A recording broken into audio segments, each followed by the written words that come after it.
Hey guys, it's me, Trollface the Man. Now first off, I'm going to start this video by saying, yes, I know I look terrible. It is another lovely Michigan day out. It's like 90 degrees and the humidity is like 100%, and it is just miserable out here. I do not handle hot weather good in the first place, and it's like all the heat of Arizona with the humidity it never has. So, but yeah, I don't know, technically speaking, if this video is going to be out first or after I already did the part with the lavender, or the catnip tea, but I already grabbed some a while ago and I dried it up and I already recorded the video part of that. But I actually wanted to show you guys me finding it on my property, and there it is. And it might just look like a whole bunch of weeds, and that's because there isn't just a whole bunch of weeds. But if I break through all these weeds, got some thistle, got some burdock here, everyone's favorite plant, or least favorite, to be honest. If I squeeze around here, we got ourselves some lovely, lovely catnip growing over here. I'm not quite sure. I probably shouldn't be the expert on how to identify this, so I'll probably look up beetle. I'll probably look up a description of how to identify this, like this specific leaf shapes and stuff like that, and post it actually in the video. But the main way I identify it is just that it has these sort of jagged triangular leaves, and they grow in a pattern of like 4. So it's like this right here. So there's 1, 2, 3, 4, and that's basically how they grow. You can see them here, right here again. And one of the biggest indicators that it's catnip is, I can smell it from right here, but if you break one of the leaves and you smell it, it smells minty. Catnip is actually part of the mint family, the same as lemon balm, spearmint, and of course peppermint. These are all plants that are considered invasive, so if you plant one of them, they will spread like crazy. We never planted these are all wild. You can see some bees over here. But these just so happen to make awesome teas, much like mint and stuff like that, or being used in addition with regular tea leaves to add a little bit of a minty flavor. It's kind of hard to describe the taste of catnip along with the smell. I mean, it smells like catnip, but once again, it is part of the mint family, so it has a distinctive minty taste. So all I'm going to do is I'm just going to grab a couple of these upper stalks, basically not like this really far down stuff where there's not any leaves, but some of this upper area where we got like a lot of green leaves. And I have some rubber bands in my pocket. I'm going to rubber band up the stems, take them back to my house, and I'm going to dry them for about a week, and then just seal them away in a jar and use them for teas and flavorings and stuff. But this is where I actually found it. There's another patch back there behind my house, but this is where I spotted a really big patch just growing here. Like I said, especially when it's flowering, it's not hard to identify. Typically, actually, you can smell it. Even when you get sort of semi-close to it, it's very aromatic. Very strong smelling. Oh, yep, so here's actually some more catnip growing right here. Stuff is already flowered, so it's sort of kind of wiltering. But yeah, like it's just said, those triangular leaves with that sort of pattern. I don't know if that is, get out of here, mosquito. I don't know if that's sort of the way that this catnip grows around here, because sometimes from area to area, the plants can be a little bit different from one another. And there's also variants known as catmint, which are slightly different. They can have different color flowers and such. But once again, that's the catnip around here in Michigan that grows wildly, and I'm just going to collect some and take it back to my house and prep it for some tea. You can also eat it too, just the leaves by themselves. You can chew on them, it helps relax the stomach. Okay, so hey guys, you can see that I have my catnip here now that has been all dried up.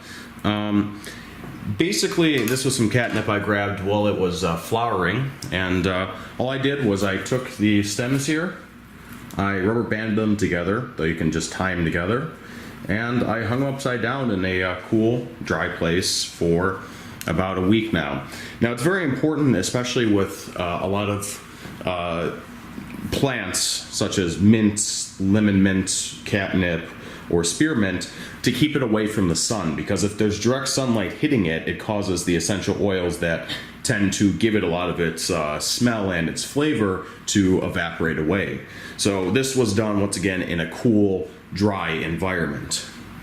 So for this, I just have a metal pan underneath here to help me catch some of the stuff, because basically all I'm going to do is I'm just going to strip off these leaves and probably just cut off these flowers here, and I'll just make the tea directly out of those.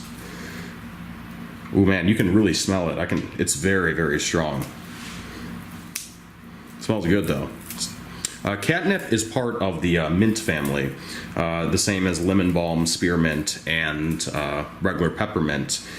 They all are considered invasive species, so basically if you plant catnip or mint around your house, it's going to end up everywhere, which isn't necessarily a bad thing, because so long as you're using it and you treat it more as a herb than you do a weed, then it's not really too inconvenient at all having it around. It's actually kind of nice. Catnip is pretty nice for a tea because, like mint and spearmint, I can't speak for lemon balm, but it will help alleviate stomach pains. It will also help you relax. A lot of people do believe very strongly that if you take it before you sleep, it will help you sleep better.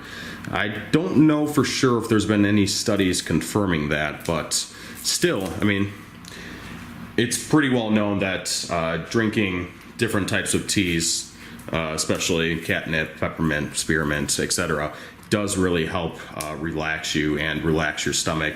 It can help with motion sickness. It can help with hunger. If you're in a survival situation, you haven't ate very much, you might be having hunger pangs, in which case you could drink something like this and potentially give you some alleviation for a while. But there's just a bunch of different uses that it can, it's practical for.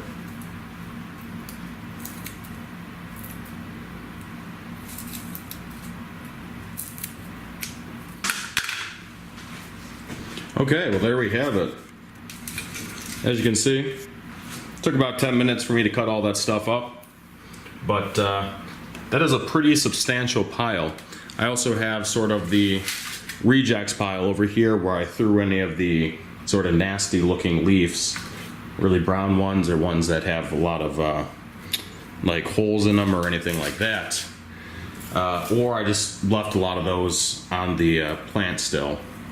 Just decided not to cut them off. But yeah, this is a lot right here. I'm surprised how much actually. This is probably about a regular full-size canning jar's worth of catnip here.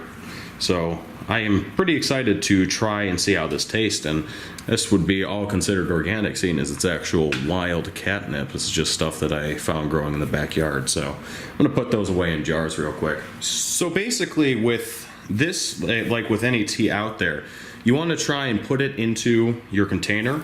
You want to make sure your container is airtight, so that way none of the essential oils can escape during the storage process. But you also typically want to make sure you don't crush up your leaves until you go to make your tea, or right when you go to make your tea. So otherwise, if you crush up your leaves, it exposes more surface area, and that surface area allows the essential oils to volatilize and evaporate off, which basically makes your tea weaker.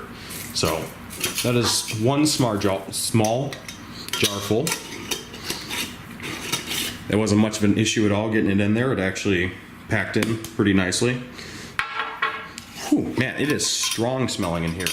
Catnip, I don't know how many people have smelled it before. It's part of the mint family, and trust me, it does smell like mint. It also has its own unique type of smell, though. But one of the biggest smells is it will almost smell like a sort of more planty mint. It's kind of a weird thing to try and describe.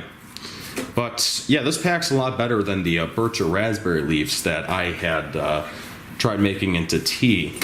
So this is kind of nice because it means that you get more bang for your buck. You don't have to waste so much storage just to get the teas in there. So there we go. We got 2 teas, or 2 jars worth of tea. This would be catnip leaf and flower tea, and I'm pretty excited to see how it tastes. You can smell the tea, the catnip. It's very aromatic. It smells minty. You can see that the